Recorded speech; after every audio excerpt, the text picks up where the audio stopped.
तहरीक इंसाफ के चेयरमैन इमरान खान का 25 मई को इस्लामाबाद मार्च का ऐलान। हुकूमत से असम्बली तोड़ने और इंतखाबात कराने की तारीख मांग ली। कहा कि फ़ौज ने कहा है कि वो न्यूट्रल है तो न्यूट्रल रहें।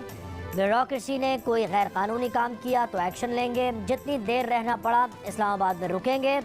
हर हद तक जाने को तैयार हैं।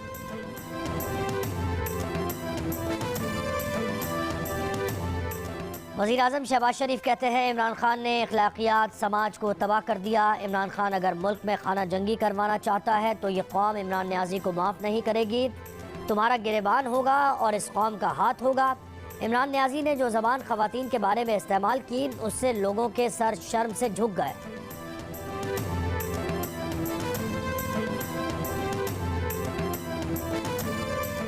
वज़ीर दाखिला राना सनाउल्लाह कहते हैं इत्तेहादियों ने फैसला किया तो किसी को इस्लामाबाद में दाखिल नहीं होने देंगे। इमरान खान ने अफरा तफरी पैदा करने की कोशिश की तो आहनी हाथों से निपटा जाएगा।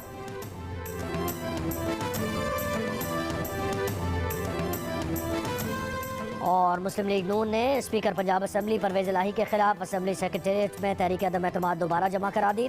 स्पीकर पंजाब असम्बली चौधरी परवेज़ इलाही कहते हैं मेरे खिलाफ जितनी मर्जी तहरीक अदम एतमाद जमा करवा लें कुछ नहीं होने वाला। नून लीग टूट फूट का शिकार है। उनका हर रोज़ एक इस्तीफ़ा आएगा।